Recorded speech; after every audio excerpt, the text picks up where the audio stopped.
Let's get those chairs closer together, Link. Hello!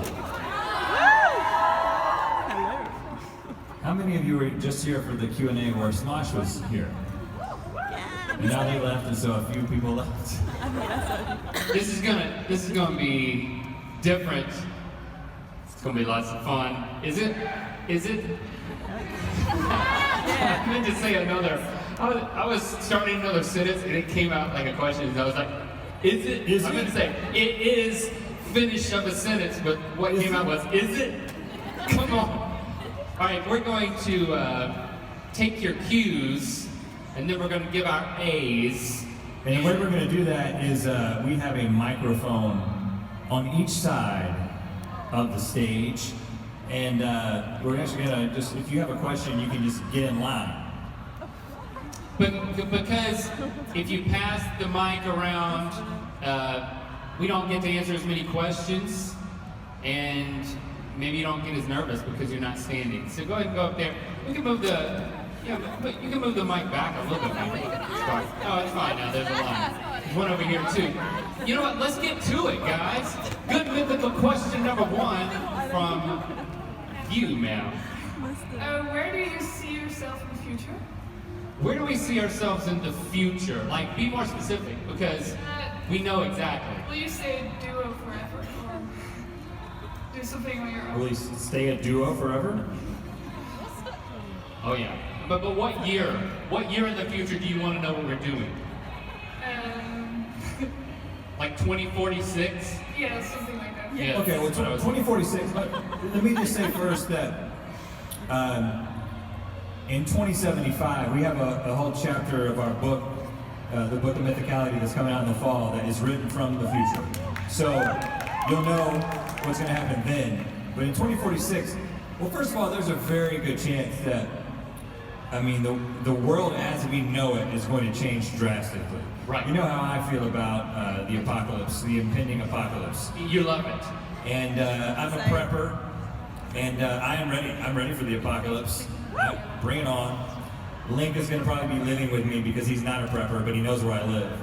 I've prepared. Our friendship is my preparation. And so in 2046, I think that it'll probably be like, sort of like the initial stages of rebuilding human civilization as we know it. And I think that our need for entertainment is going to be a little bit less. You know, if you think about, some of the movies and shows about the end times, the funny guy is like, no one really cares about the funny guy anymore. The funny guy gets eaten. So you got to be like the grizzled mad guy. And so I plan on being the grizzled mad guy by 2046. And I plan on being the guy who gets eaten. yeah, right, and Link will be dead. I just want to be funny. Next question. Over here. Hey, so I'm just wondering, what's the current creative process for coming up with ideas for Good Mythical Morning, and how has it changed since the early days, like Good Morning Chia Lincoln and even the first season of Good Mythical Morning? Yeah, the process has adjusted over time. I mean, the whole point of Good Morning Chia Lincoln was I would drive from my house to Rhett's house, pick him up, and we would drive to our studio in Fuquay Arena, North Carolina, United States of America. And in that 10-minute, well, I would say, I mean, it was less than, I mean, it was about a 5-minute drive from your house to the studio. We would have the start of a conversation that then we ultimately decided, why don't we not talk? Except to say that we have something to talk about. And then when we walk in the front door, we turn on the camera, we sit down at the card table with the hole in it, with the microphone coming out of the middle of it, and we'll have the conversation that we would have had as we drove in. And that's literally how we did all of Good Morning Chia Lincoln. I would pick him up, he'd get in the car, and he'd be like, "What do you got?" And I would say, "Well, I would say something," or I'd say nothing, and I'd be like, "What do you got?" And he would say something, and that's what we would talk about. And the process is exactly the same now.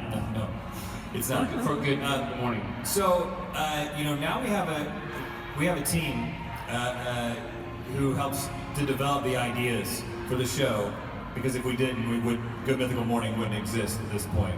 I think there's only so many conversations that two guys can, 1,100 times, or however many episodes there are now.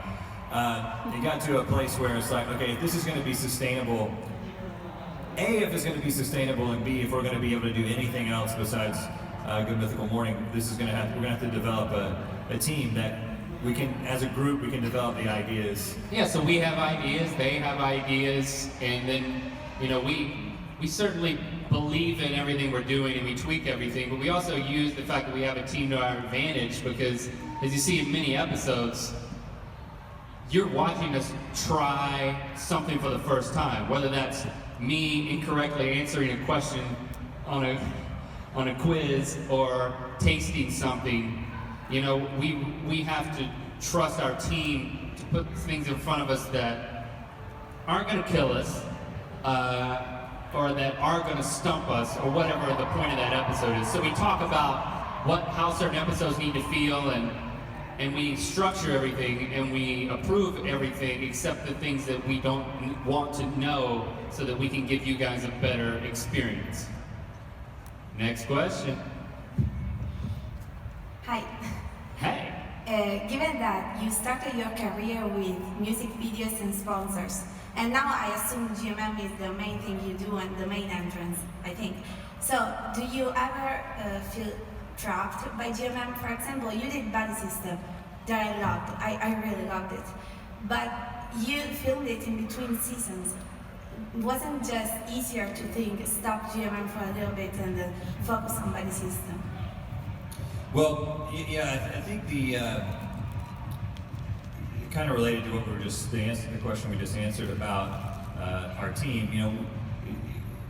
GMM is an incredibly important thing to us, and it definitely started as a side project that was a way to stay connected with fans and a way to get more content out there, because music videos and sketches take a long time to produce. And of course, just the way the internet works and the fact that people want that connection and they want content that is predictable and is regular. But we've never lost our desire to do things in addition to it, and to do scripted things, to do the musical comedy. So I think,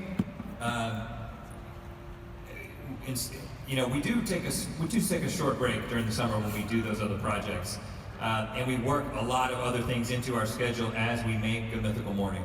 I think at this point in our careers, the question is, how do we maintain Good Mythical Morning in a way that is it's still a great show that we're engaged in and that the fans are engaged in, but we're also we have the margin to go off and do those things that have a higher creative input from us. So like Buddy System, which there's a lot of time goes into that just from us personally, from writing it to producing it and acting it and writing those songs and all that. So right now it's a question of not feeling boxed in by GMM, but seeing GMM as a vehicle it's the predictable thing that we have where we can stay in contact with fans and we can let everyone know about those other things that we're doing. So it's really the vehicle that a lot of those other things live by, but at the same time, it can't take so much of our time that it keeps us from doing it. So it's kind of a balancing act at this point. Thank you.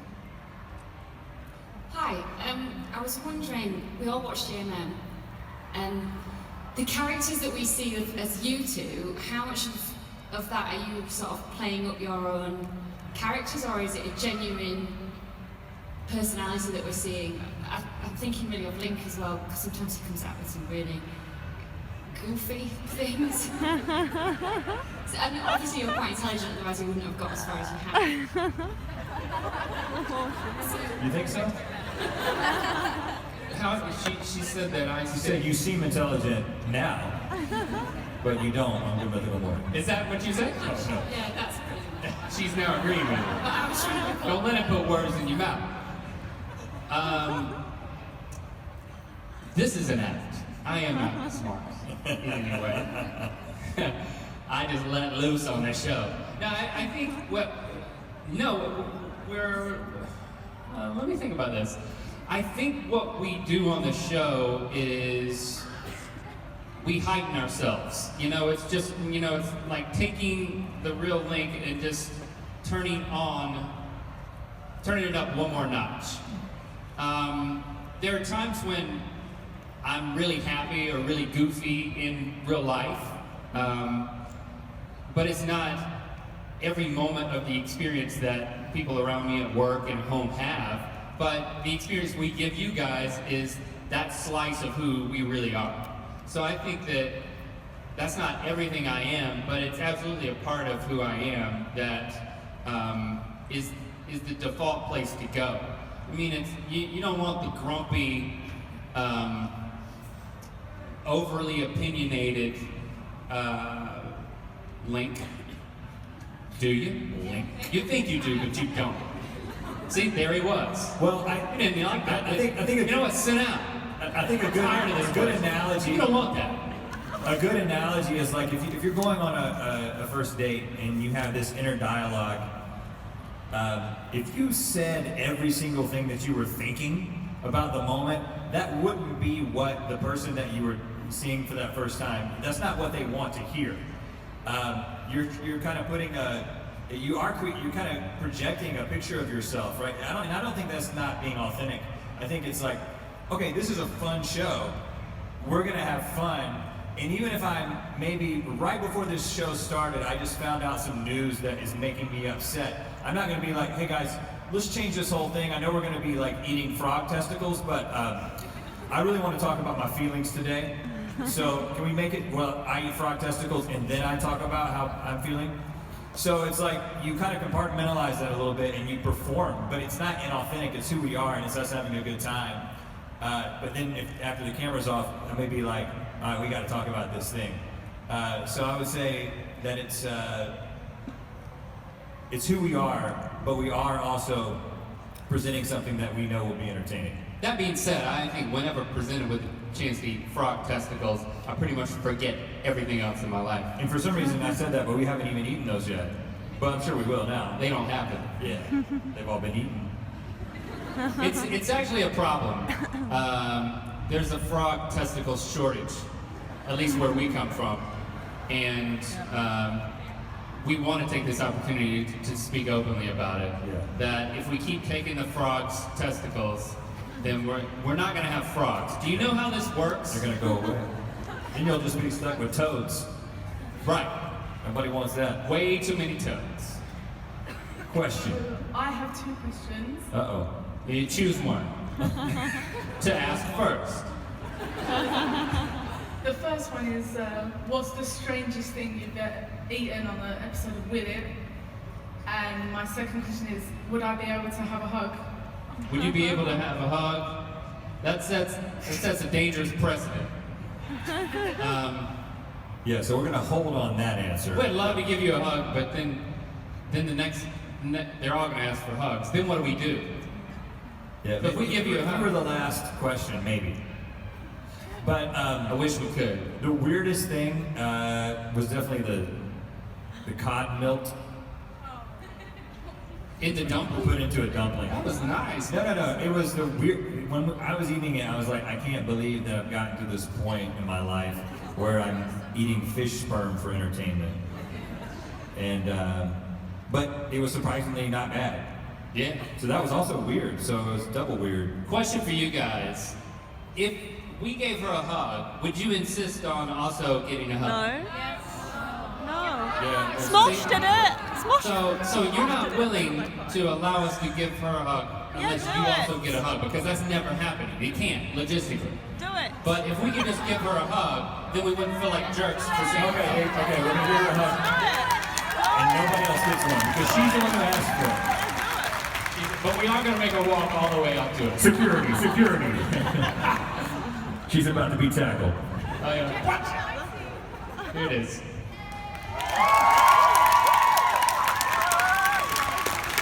And we're also taking the cotton candy, or whatever that is.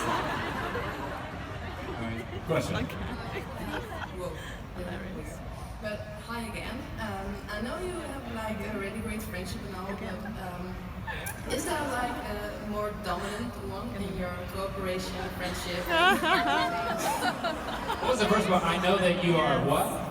Great friends. And Great friends, but which one was it Oh the my God, dominant yeah, one? that's Well, we can find out right now.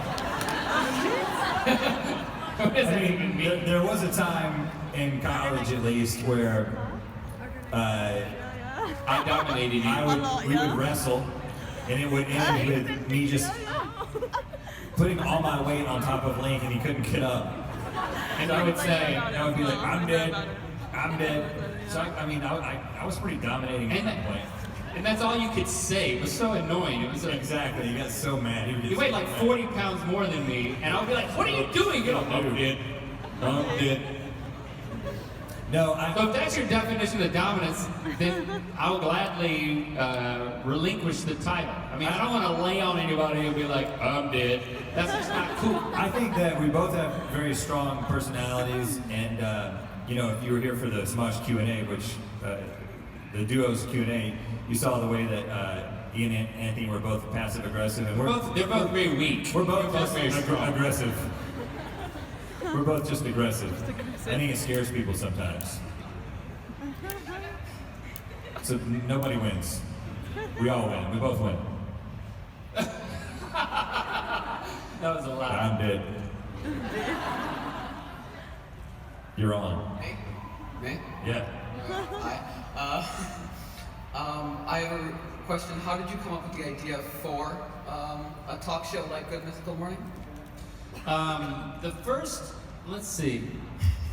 We made videos just for the fun of it, and but YouTube didn't exist. And right when YouTube began to exist in 2006, Apple also launched video podcasts on iTunes. You guys may not realize that it happened basically at the same time.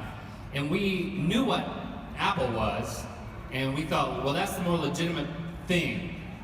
And they're doing video podcasts, which is a video version of podcasting, which is like a radio show. So that means we need to do something that fits more like a radio show. So what we did was we took music videos we'd already made, even like the Facebook song music video, which went viral.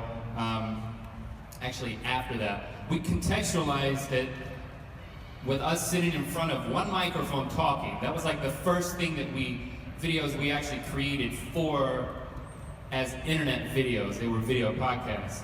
And then we realized that we didn't have to contextualize everything in that way. And we took things like the Facebook song music video, and other ones too, and we released them as their own videos on YouTube, and they did a whole lot better.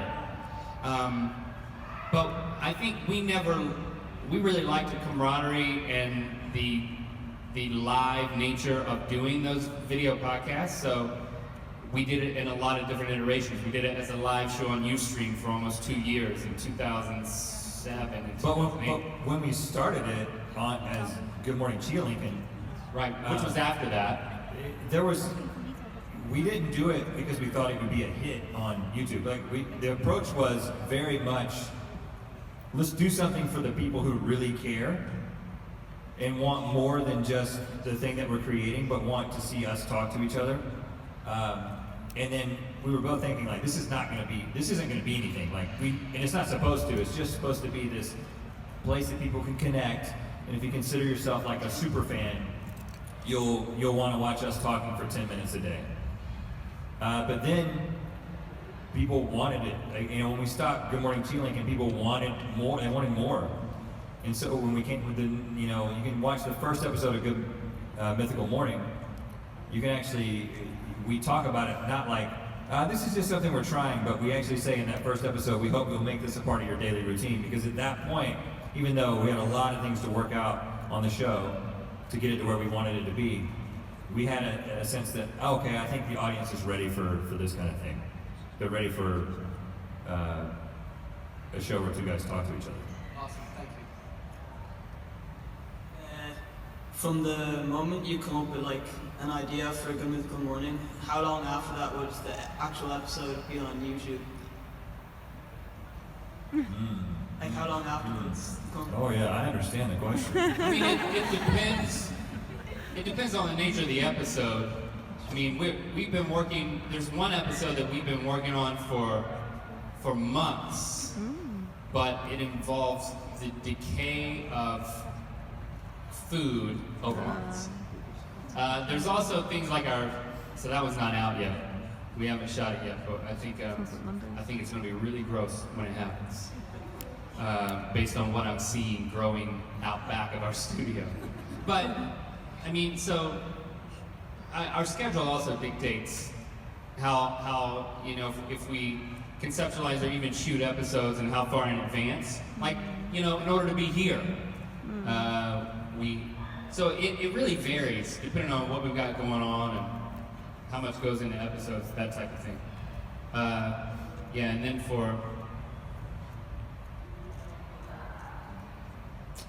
I'm gonna end it there. That's it. I don't want to take too long answering any one question because we can answer one question for an hour. That's how we are. So I just decided in the middle of that to just. Well, that's it. I hope you're happy with that one. You don't look too happy. Look at you. Put him back up there. He's happy enough. He's happy. Are you happy? Yeah. Yeah. Two-parter. Hi. We both have a question, and my question is. Are you gonna sing it? Are you gonna sing it? No. No.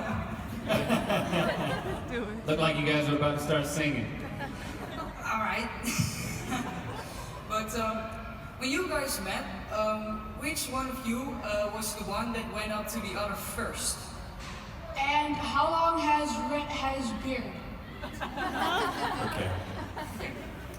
Which one initiated our very first conversation, and how long have you had a beard? I know he didn't have it then. That would have been frightening. I would not have initiated a conversation with a bearded first grader. Well, the interesting thing is that Zach West had a beard in about 4th grade. He did, yeah. But then and I thought he was going to be a lot bigger than he ended up being, Yeah, He's one of those kids that was like he had hairy legs and a mustache. And then he just stuck, and then it all stopped in like 6th grade. And then he just like stayed the same. That was it. Only Take note. He still looks like a 6th grader. Take note, ladies. But the way that we were held in from recess, recess for us was like when you go play outside. I don't know what you call it in these parts. We also call it physical education, which sounds dirty. But we were held in from that. Or violent. Let's just say it sounds violent. Yeah, educate you physically. And we were drawing or coloring pictures, and so I think we were just next to each other. I don't remember who said something first. I remember noticing something about the way you were coloring first. It was amazing. It was, I was in 1st grade, so I was holding the crayon like this, and I was just doing like this, and it wasn't going inside the lines, and it was very dark, and it was all over the place, and I looked over there, and you were going, like shading it in very nicely. The face of an artist, man. And I was like, what is wrong with this kid? It was as if there wasn't even a picture on yours. It was like it was punishment. Abstract. It was punishment. I'm sure I wasn't speaking to him because I was Hey, we're answering your question. You're talking to each other over there. You're trying to come up with what song you're gonna sing? Selena Gomez? Maybe. Okay. All right. And then you didn't even hear the answer. When I got what did we say? Well, he was like drawing with a crayon like this. He was punishing. Yeah, he's quoting me verbatim now. That was the first part of it. Actually, I did a very bad thing for a long time. I had just a chin strap, which is just a mistake on everyone. If you've got one, I'm sorry. But I had just a chin strap because I couldn't connect. And it wasn't until like almost 30 that I realized that the beard would fully blossom. Next question. Sorry. Oh, was that it, guys? Yeah, thank you. You're happy too? Okay. So you recently announced that you've done a book. Are there any plans to do a book tour? And if so,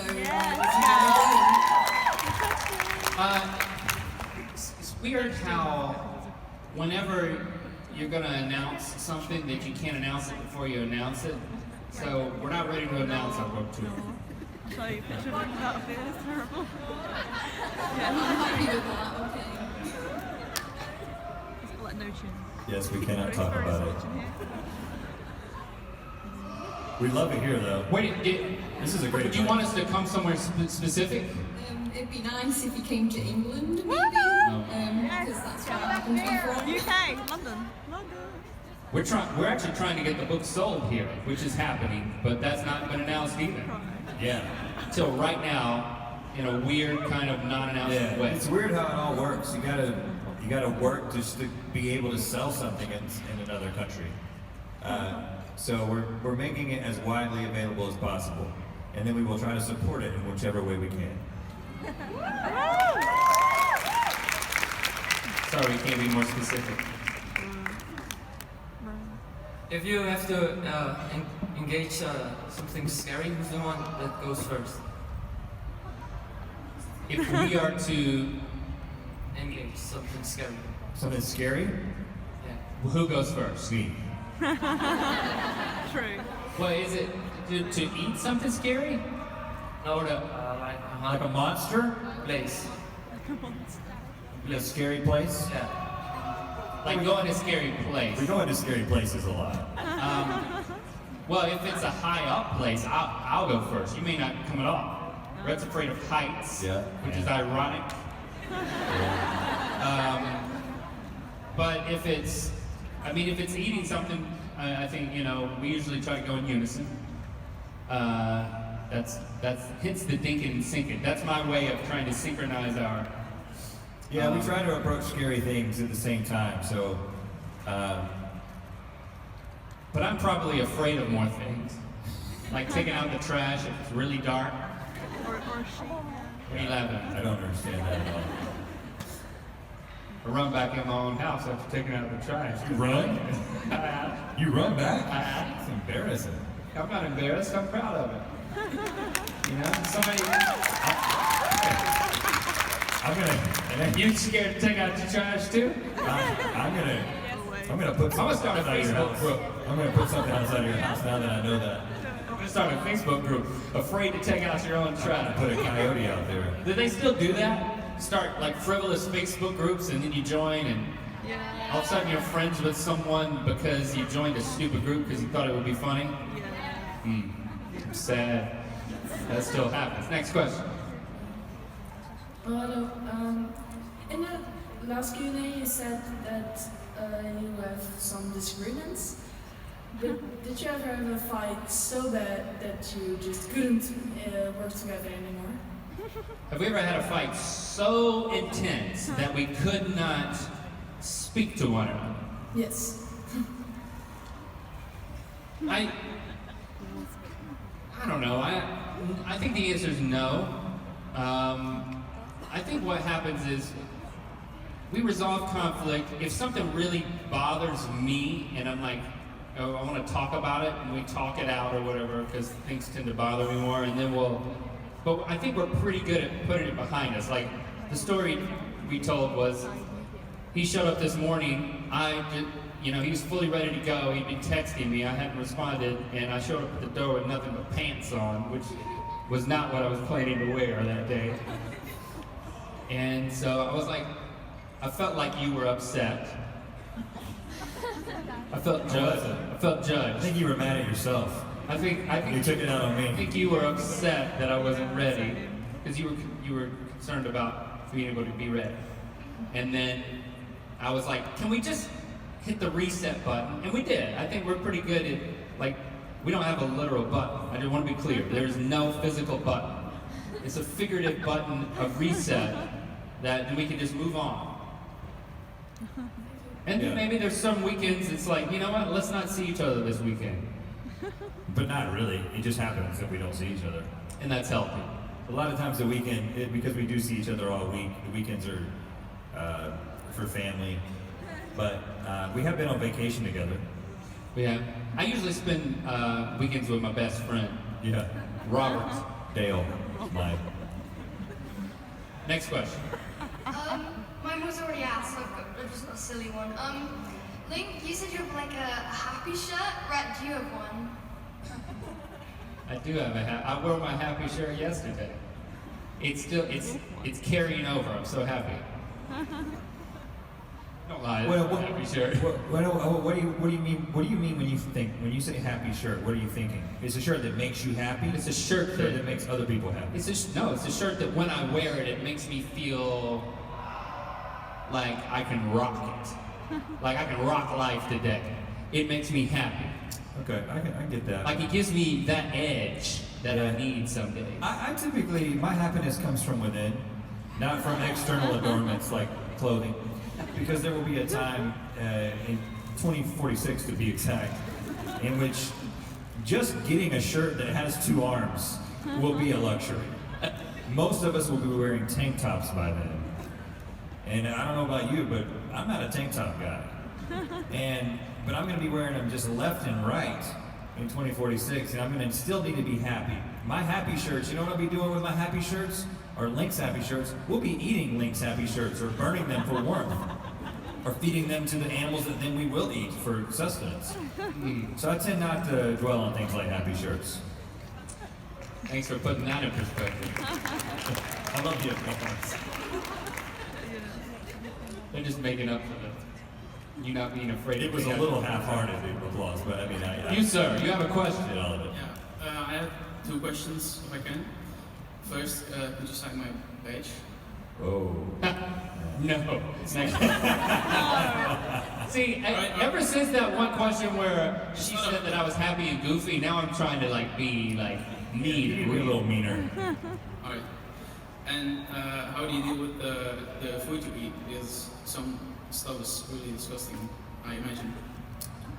Yeah, I don't, you know, it's interesting. I think a lot of times we've had, if you watch Good Mythical More, the show after the show, and you see that a lot of times we get new crew members to eat the things that we try to eat on the show.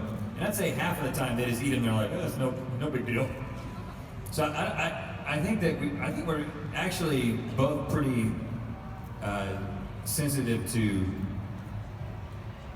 I mean, I like more things than you like, but I think when there's something that we don't like, our ability to get it down is, it's just not good, and that makes for good entertainment. Like not being able to get something down is actually, if we were both like, I love everything and there's no gagging involved, we probably wouldn't be doing those episodes anymore.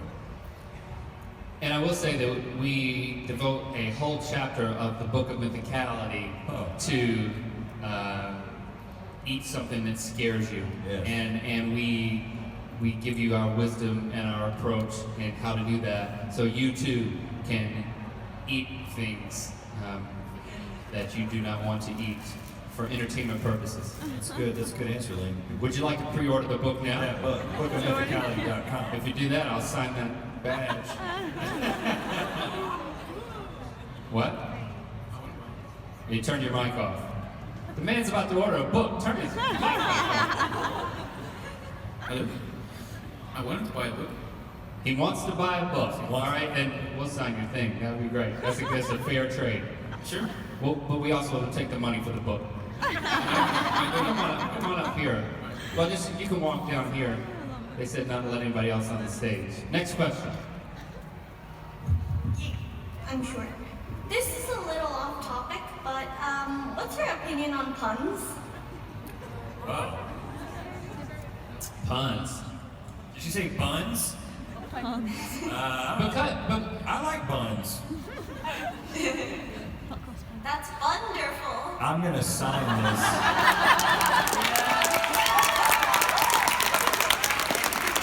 I'm gonna sign this while you answer this question. I think puns are very dangerous for us because we are actual dads. And if a dad says a pun, then it's just a dad joke. And I see that, when I see dad joke in the comments, it really hurts my feelings. So I try to avoid puns for that reason. I'm currently avoiding a pun. But sometimes you just can't help it. I mean, I don't know, for me it's like, if you think of one, you kind of just have to say it. Even if you feel bad about it immediately afterwards. So, but wonderful, that was really good. That was good. Are you a dad? I mean, it worked. It worked. You got applause. I got more applause than that thing I said about tank tops. So, I mean, something's going right for you. That wasn't a joke. I didn't hear what you said. My question is, did you show each other something that the other one is obsessed with now? Did one of us show the other guy something that the other is now obsessed with? Fill in the blank. You gotta make it weird.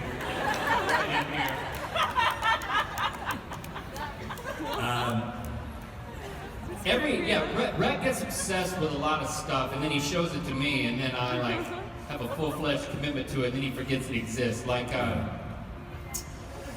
what's a recent example? Because we did a whole podcast on Rhett's layers. We talked about this, so we talked about all those things. But I'm trying to think of something more,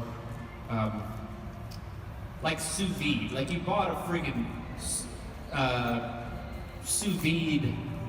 It's just a rod, man. It's nothing. You just make it. It's a rod you put in. Has anybody been sous videing their food? Have you tried this? But I'm sure that I'm going to be the one who's obsessed with it if I ever try it out. So amazing. But it's so amazing. But that is one thing that I'm into that it is virtually guaranteed that you will never get into because it involves cooking, which That's you don't true. do. That's so I think that one's safe. It's too dangerous. There's knives and heat involved. Right. Do you want me to start cooking? Yeah, but I move from one thing to the next, and Link kind of digs in. That's one of our differences. Thanks. Over here. Bye. Hi, I'm a really big fan, but my sister even more so, because unfortunately... Well, where is she? She couldn't be here because she went to visit a friend in China. But she asked me to ask you this question. Okay, all right. What do you splurge on? So what's your one extravagance that you deem worth spending money on? What do we splurge on? That's how we say it. All right. It's splurge. Okay. It's okay. I splurge on. You can get some expensive peanut butter, y'all. Have you ever been in like the expensive part of the peanut butter aisle? I think peanut butter is also from Holland, no? Yeah. They have really good ones. I love it here. Yeah, they make it in the windmills. I'm not making that up.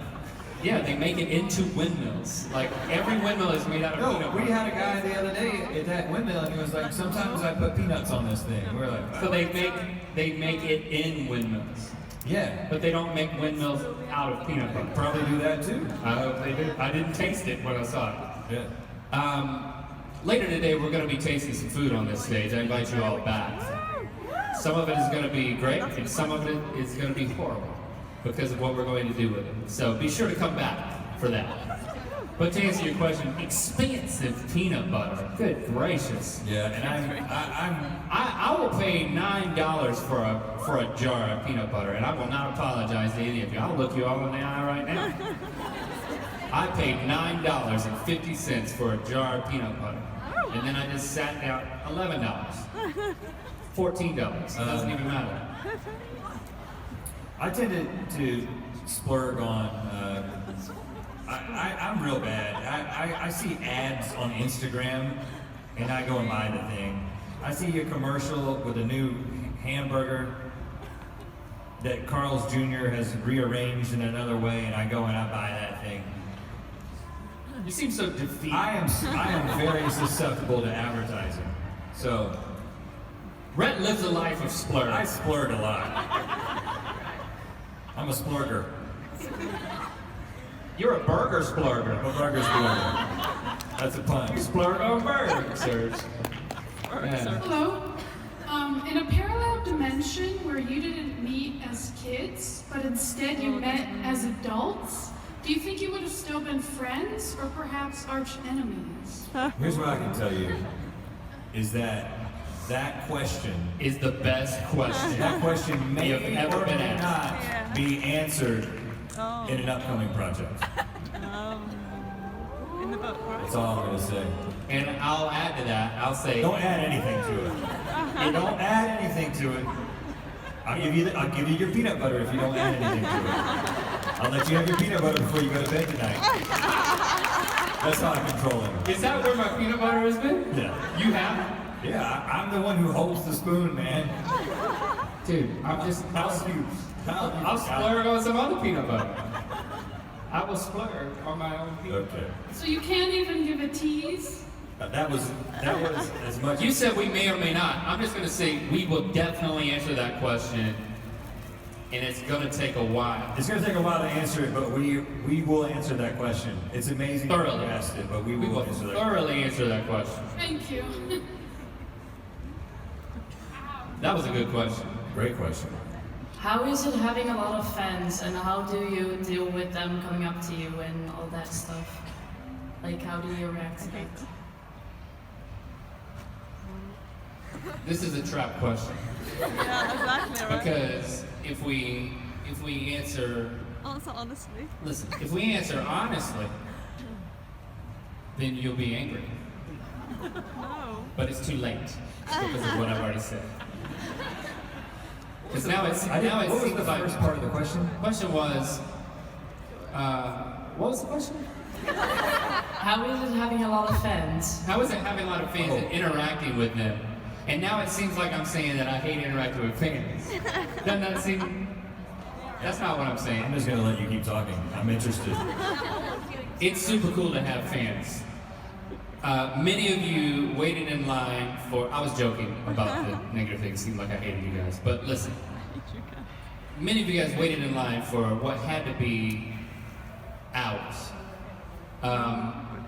and we're blown away that you would do that. And then many of you said specific words of thanks to us for ways that we in Good Mythical Morning have helped you through difficult times in your life, challenging moments in your life, and you know, it blows us away. We are tremendously honored that what we create is something that is so special to you guys, and so it means the world to us to hear from you. And you know, everyone didn't have a story or a specific thing to say, but even in, you know, we could see it in your eyes that somehow our show is special to you, and that makes you tremendously special to us. So it's super awesome. We could never have imagined that we could have such a connection and such a positive impact on you guys. And I think, you know, there's a lot of when we got into this, we didn't do it. The reason that we started making entertainment was just because it's what we wanted to do, right? We like the idea of creating things, and there's something pretty narcissistic about creating something so that then people will like it, and then, you know, vicariously like you. I think that's one of the things that entertainment is in a lot of ways. But so those were some of our motivations early on. But then when this whole YouTube thing happened, and you start seeing that, oh no, we can actually have a connection with people. We can hear what they're thinking and how they're processing the things that we are creating. And then you have this kind of community that builds. That was something that it just kind of happened because it was happening everywhere because of technology and the way the internet has evolved, entertainment has evolved. But I think now, where many artists, like just entertainers in general, going back for years, it was kind of a one-way thing, right? It was, okay, you've got this filmmaker that sits in a room and conceptualizes this beautiful idea, and they make it for themselves, and if people enjoy it, great. But that's not our mentality anymore at all. I mean, it's turned much more into this two-way conversation, where it's kind of the ironic thing is we do something that everyone here can also do. We're not doing something incredibly special by having a YouTube show because anyone can do it who has an internet connection and a camera. And I think there's something very special about that. But then at the same time, the things that we're creating are being molded by your responses to them. And that's something we didn't anticipate. So I think when people come up and say, I'm a fan of Good Mythical Morning, even if they don't say something like, and this it changed my life in this way specifically, it's just another piece of evidence that people are interacting with this on a daily basis and actually making it what it is. It's a pretty cool process.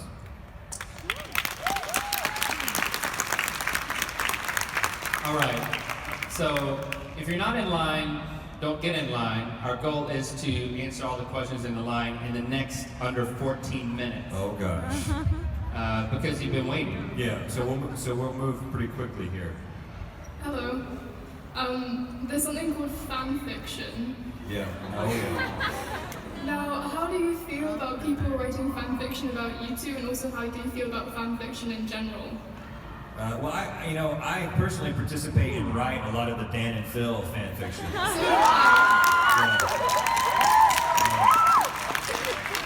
So I'm really into them.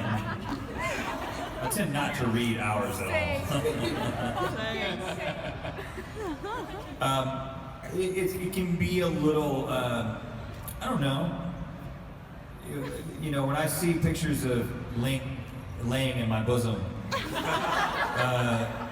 and that's typically not something that happens in real life, I'm like, okay, it's not really for me.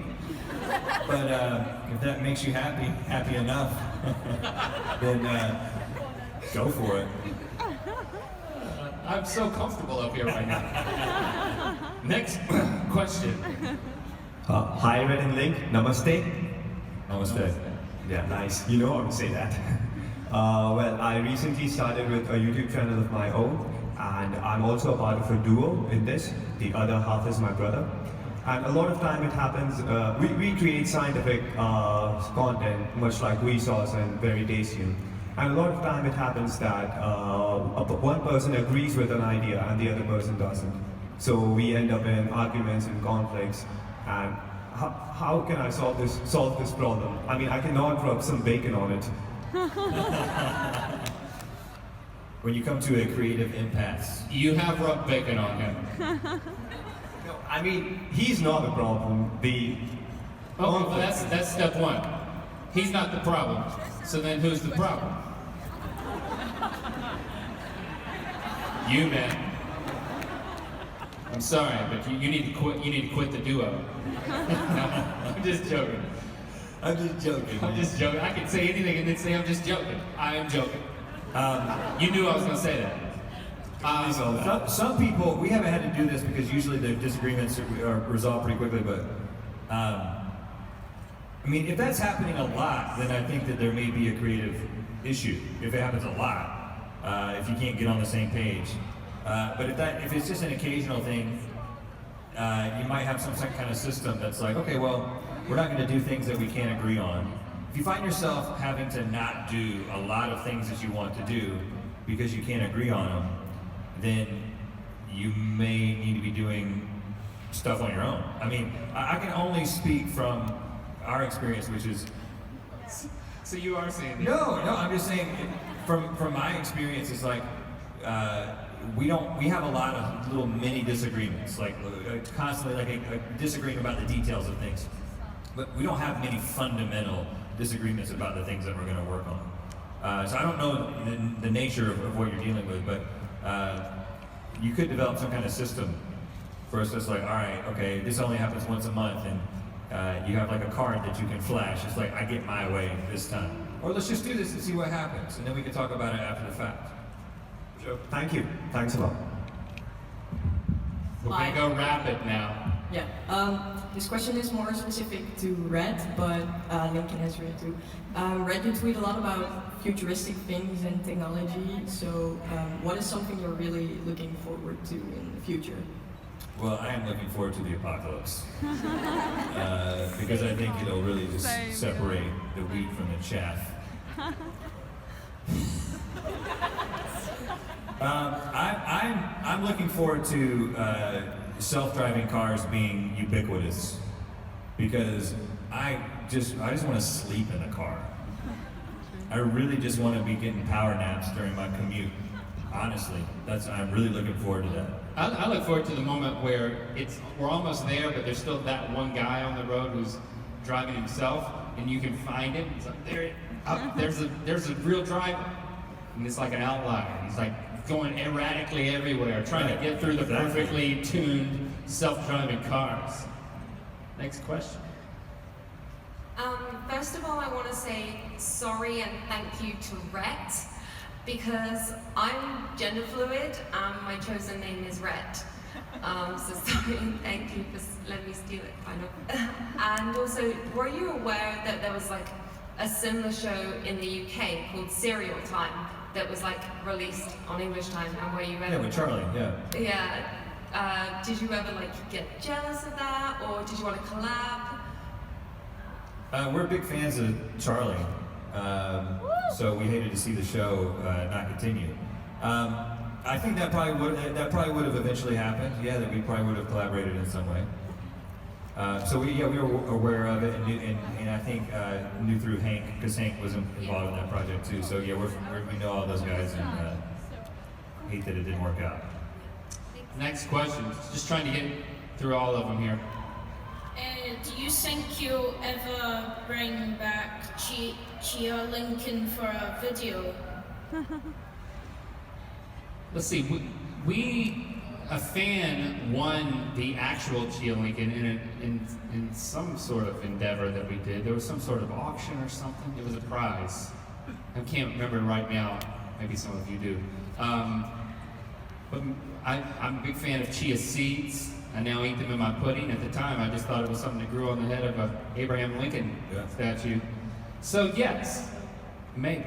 Also, will you sign this? Oh, we can't do it. I can't do another one. We got one hug and one sign. Sorry, buddy.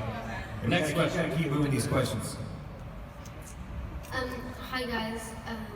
My brother and I are big fans of yours, and I really like your videos.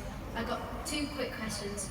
One, do you have like a set out schedule for everything you do on the show, and like you do something similar to something you did on that exact day the previous week or something like that? And what's the other question? And the other one is, can I come up and give you a quick high five? Oh, it's going for the high five. Really For the high five? slow-mo high five. Like, Here, come down front here to get that high five. So the question is like, is there like a Monday, Tuesday, Wednesday, Thursday, Friday?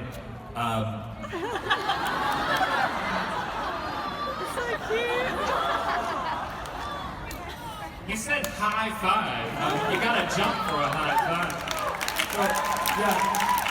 Yeah, it's not super set, but you may have picked up on a pattern that we tend to do our like food episodes on Fridays. Do a Will It once a month, give or take. So yeah, it's not. We violate the schedule if needed for whatever reason. If we want to keep the content varied, but yeah, there's kind of a general flow to it, but it's not super strict. Over here, what we got?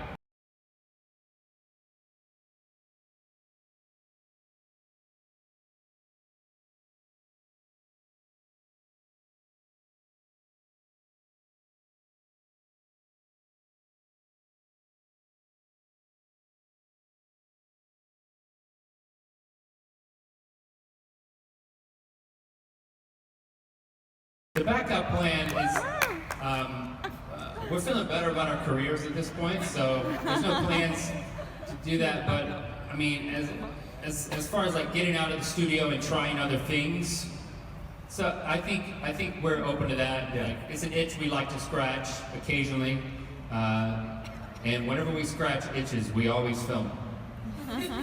That was weird. Yeah, I think we're really blessed to have a friendship that, you know, it aligned the way that it did, that we like hanging out and we want to accomplish the same things and in life, and we really enjoy the process, and we're committed to open communication. You know, I think we both have the benefit of being married to our wives for many years, 16, 17 years. And I think when you have a healthy partnership like that, it really opens your eyes to how to conduct healthy relationships with your friends, coworkers. So, you know, shout out to Christy and Jesse for, you know, I think enabling us to be better people and better friends. There are people in the front row that I know because of you guys, and we met for the first time at VidCon, and we met you guys together. Really? Yeah, so thank you for bringing us together. Yeah. You're welcome. All right, we're going really fast now. We got 4 minutes, so we're gonna. Hi, I'm a great fan. Thank you for being a part of my daily routine. And I just wanted to ask, you've done some crazy stuff on the show. You've eaten horrible things. You've done some crazy things. Just very recently did the wedgie thing, which was mental. Yeah. I just wanted to ask, how far are you willing to go when it comes to GMM? Because you've been doing this for so long. Surely there's going to come a point where you'll reach your limit of how far you're willing to go. Well, I think this is this is an opportunity to address the whole Save GMM hashtag that people have. A lot of people have been saying that, like, the writers are submitting you guys to things, and it's dangerous. You're going to eat something that's going to hurt you, or you're going to do something physically that's going to hurt you. I think it's important to know that, like, we approve all that stuff. This is all coming from us in our approval. So everything that we've done has been something that we thought would be super entertaining.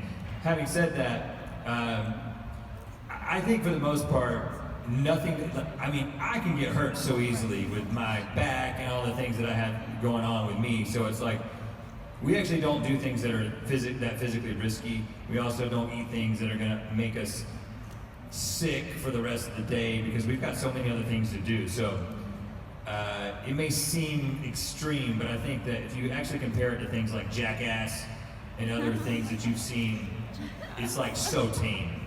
It's so tame, you know. That's my take on that. Hi. For Buddy System Season 2, which you may or may not be working on, what actor or actress would you like to guest star?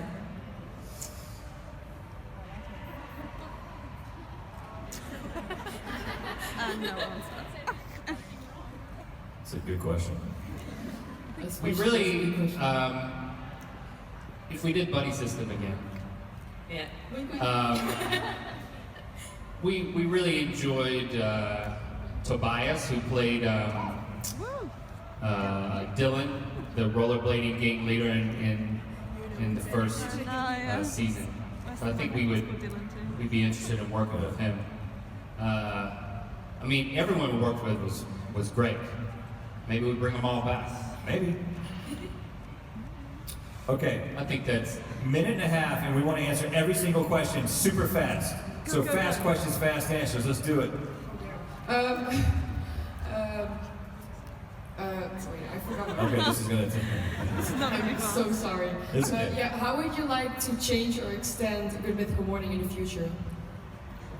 We would like to change it and extend it. No. I don't know. I think it slowly evolves over time. You know, I think we're always trying things new, but we try to do it slowly. So it's more of an evolution of content. Yeah. So we like to be constantly doing that for our sake and yours. All right, next one. Sorry guys, it's going to seem a little short, but we want to get to everybody. So at some point in your careers, you were the fabulous Bentley brothers, which I love. I don't know why, but was there a conversation about what role your faith would play in your work? Yeah, that's an important and personal part of our lives and a part of our backgrounds. So that's a part of our conversations that we have. We don't make it part of our content. Next question. You've created a lot of different content over all sorts of platforms like TV shows, singing, daily show. What platform would you wish to create on that you haven't done yet? Yeah, I think in terms of picking what platform, that's a tough one. We see where we're getting traction, and because we put so much into the things we're doing, we have to be more calculated. So I think we're not trying out we're not like the first people to try platforms anymore because we don't want what we're doing to suffer in order to take a bet on something. So that's actually that's a difficult question that we're trying to answer. Let us know what you think your answer would be. My answer. Right now, just think about it. A film. No, just okay. A film. Yeah, sure. We'll make a movie at some point, without a doubt. All right, that's it. A movie. We'll do it. I thought she meant like platforms like Instagram. I have two questions. Oh, we gotta do one. We're over time, man. Sorry. What superpower would you have? I would have flight, without a doubt. I would be invisible because I don't care if it's creepy. Thanks, man. Okay, and the last two. Hi. So, who would you love to collab with? Anyone in the world. We saw Jack and Dean out back. Yeah. Jack and Dean, that's big a good fans of answer. theirs. So them. Yeah. We asked them, they said no, so tweeted them. Yes, make it happen. And our last question. What was the best food you've eaten on Good Mythical Morning? The best food. Oh man, that Cadbury cream egg in the Yeah, roll. that was it. Ooh, that was a good one. And I understand that we say Cadbury wrong, so how do you actually say it? Cadbury. Cadbury? Cadbury. The Cadbury. That was the best that we've had. Well guys, listen, we're over 2 minutes, but we just wanted to say thank you for hanging out with us, for answering great questions. If we said anything that offended you, it was his fault. Thank you for being your mythical best. We'll see you here in a little bit.